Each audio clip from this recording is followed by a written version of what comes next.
قرآن میں چاند اور سورج کا حوالہ دیتے ہوئے اس بات پر زور دیا گیا ہے کہ ان میں سے ہر ایک مخصوص دائرے میں حرکت کر رہا ہے۔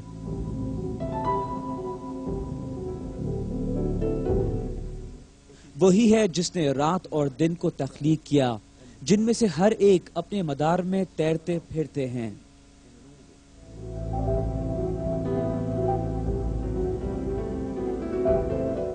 ایک دوسری آیت میں یہ بھی بتایا گیا ہے کہ سورج ساکت نہیں ہے بلکہ ایک ترتیب سے حرکت کر رہا ہے۔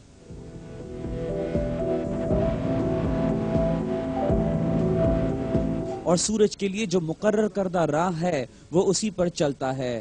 یہ ہے مقرر کردہ قادر مطلق اور با علم اللہ کا۔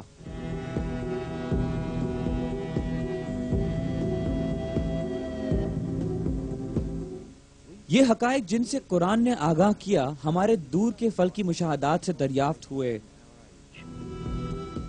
فلکیات پر ماہرین کے حسابات کے مطابق سورج ایک مخصوص رفتار سے روشن ترین سیارے سٹار ویگا کی طرف سفر کر رہا ہے۔ سورج کے ساتھ اس کی کشش شمسی کے زیر اثر تمام سیارے اور سیارچے بھی یہی فاصلہ طے کرتے ہیں۔ اس کے ساتھ ساتھ کائنات میں موجود تمام سیارے ایسی ہی منظم حرکت میں ہیں۔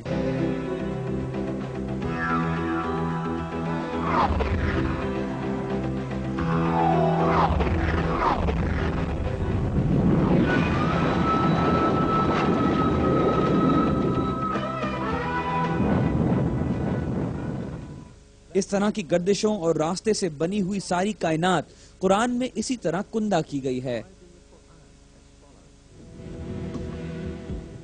قسم ہے راہوں والے آسمان کی۔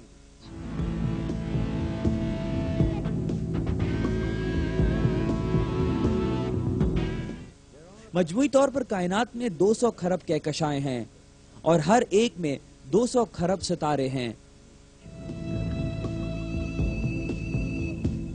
زیادہ تر ستارے سیارے رکھتے ہیں، بہت سے سیاروں میں سیارچے ہیں۔ یہ تمام آسمانی اجسام شمار شدہ مدار میں حرکت کرتے ہیں۔ لاکھوں سال سے ان میں سے ہر ایک اپنے دائرے میں مکمل ہم آہنگی سے تیر رہا ہے اور دوسروں سے مربوط ہے۔ علاوہ ازیں کئی دم دار ستارے بھی اپنے مقرر کردہ مداروں میں گھوم رہے ہیں۔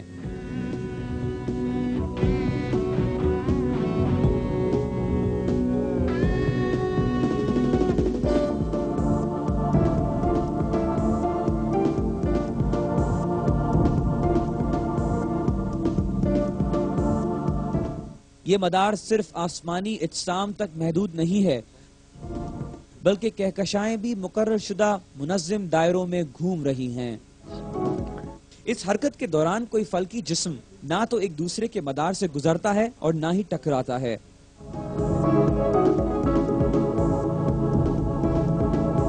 بلا شبہ یہ مشاہدہ کیا گیا ہے کہ کچھ کہکشائیں ایک دوسرے سے اس طرح گزرتی ہیں کہ ان کے حصے ایک دوسرے کو چھوتے بھی نہیں۔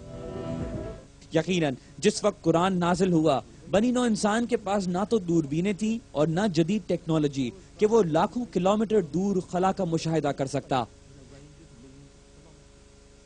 نہ جدید طبیعیات اور فلکیات کا علم تھا، اور نہ ہی اس وقت یہ طے کیا جا سکتا تھا کہ کائنات میں مدار اور راستے ہیں جیسا کہ اس آیت میں بیان کیا گیا۔ قسم ہے راہوں والے آسمان کی۔ بہرکیف قرآن نے ہم پر اس وقت صاف واضح کر دیا کیونکہ قرآن اللہ کا کلام ہے۔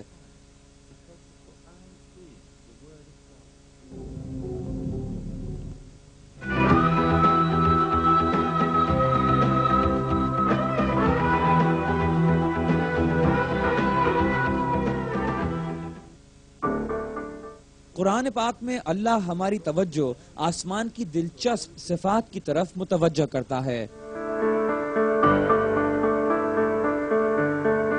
آسمان کو محفوظ چھت بھی ہم ہی نے بنایا ہے، لیکن لوگ اس کی نشانیوں سے منہ پھیرتے ہیں۔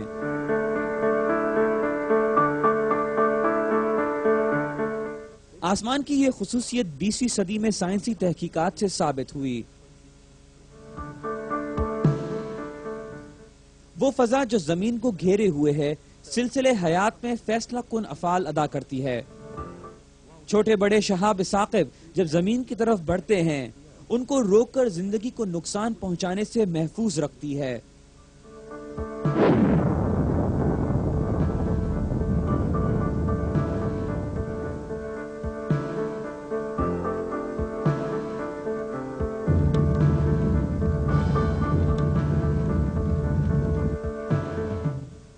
اس کے ساتھ ساتھ کرہ باد روشنی کی ان شعاؤں کو بھی صاف کرتی ہے جو جانداروں کے لیے نقصان دہ ہیں۔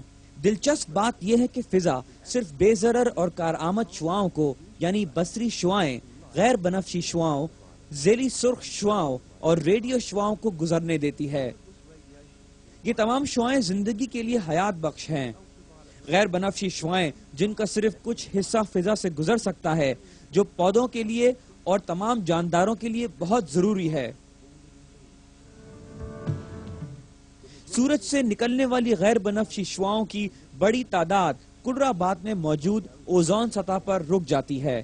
صرف ایک حد تک چنا ہوا قوس قزح کا ضروری حصہ زمین تک پہنچتا ہے۔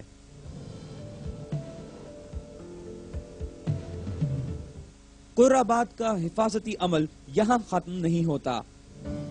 فضا زمین کو خلا کے جمنے والی سردی سے بھی محفوظ رکھتی ہے، جو کہ تقریباً -270 ڈگری سینٹی گریڈ ہے۔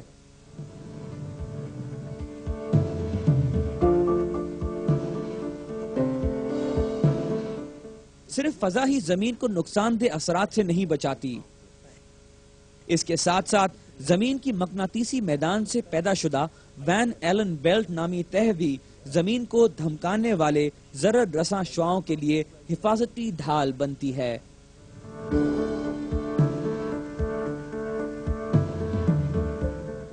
یہ شعائیں جو سورج اور دوسرے ستاروں سے مستقل منعکس ہوتی ہیں، جانداروں کے لیے مہلک ہیں۔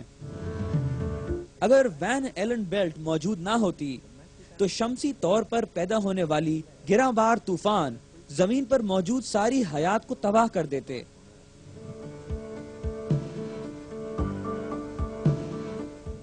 حال میں یہ سراغ لگایا گیا ہے کہ ان کوندوں سے نکلنے والی طاقت ایسے 1,00,000 ایٹم بموں کے برابر ہے جیسا کہ ہیروشیما پر گرایا گیا تھا۔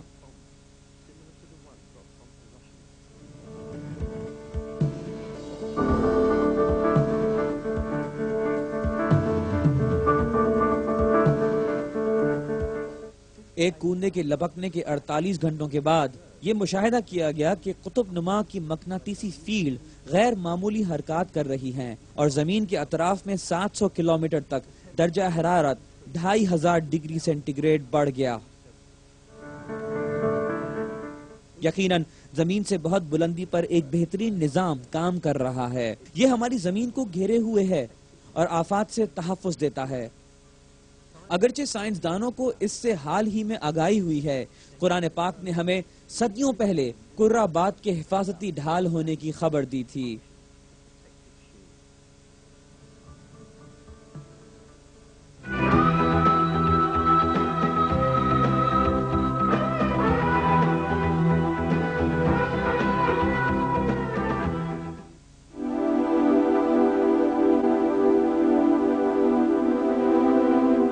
سورہ طارق کی 11ویں آیت میں ہمیں آسمان کے پلٹنے کی خبر دی گئی ہے۔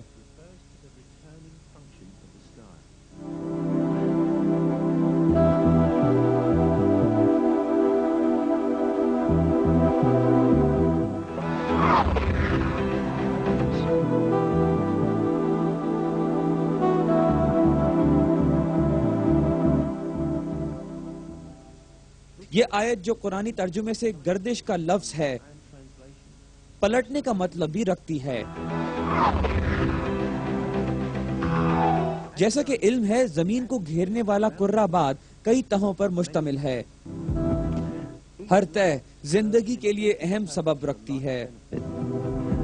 تحقیقات نے یہ منکشف کیا ہے کہ یہ تہیں ان تمام مادوں کو جن سے ان کا سامنا ہوتا ہے یا تو خلا میں واپس کر دیتی ہیں یا زمین پر پہنچاتی ہیں۔ آئیے اب کچھ مثالوں کی مدد سے زمین کے گرد موجود تہوں کے